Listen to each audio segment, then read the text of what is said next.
Simply Money time now at 38 after the hour. When your kids get money, what do they do with it? Odds are they save very little, if any. Joining us this morning with ways we can teach our kids the importance of saving a buck. Simply Money's Amy Wagner, and you kind of did a study with the kids in your own neighborhood. Exactly, a very scientific experiment. Because it's not easy to get kids thinking about saving when they get money. They're used to spending it as soon as they get it. So we asked a bunch of kids, if I gave you $20, what would you do with it? Here's what they said. Probably save up to get something like big, like an electronics. All right, so Caroline, if I gave you $20, what would you do with it? I would buy something for my American Girl doll. Half of it, I would give it into the offering at church, and I would save it up for college and other stuff, like electronics, like a computer. If I gave you $20, you could do anything with it, what would you do? I would probably spend it on football cards. I would keep it for something big. Like what? Like buy video games with it. So you wouldn't be tempted by baseball cards or anything else? No. Buying stuff? What would you buy with it?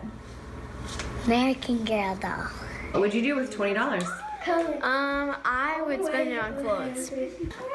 What I would do is immediately put it in my bank account so I could be higher on the contest with me and Grace. I'll have the most money.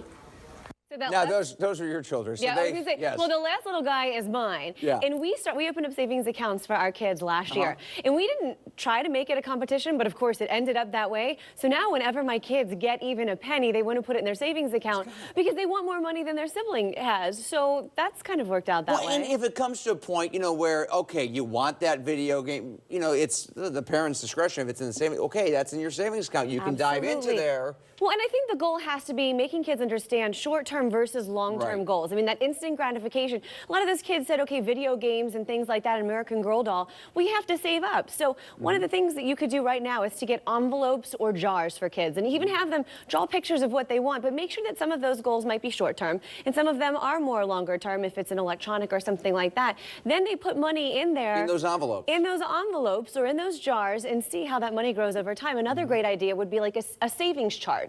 So that if they wanted a $50 Lego and they get a $5 allowance a week for 10 weeks, they get to chart their progress, but they're starting to think about long-term versus short-term. And then back to that whole savings account that we opened for our kids, and our kids are 8 and 11. When your kids get to an age where you decide, okay, they're old enough to really understand how this works, maybe you require them to put half of their money into that savings account. Anything beyond that, maybe you say, I'll match the money that you put in beyond that, which is kind of like a 401k. You got your own little 401k going right well, there. Think about how many adults don't understand this is free money that your boss is giving to you. So kind of incentivizing them to start saving is a great deal. But the Simply Money point here is you're their biggest role model when it comes to money, and they start really understanding these habits at about the age of 7.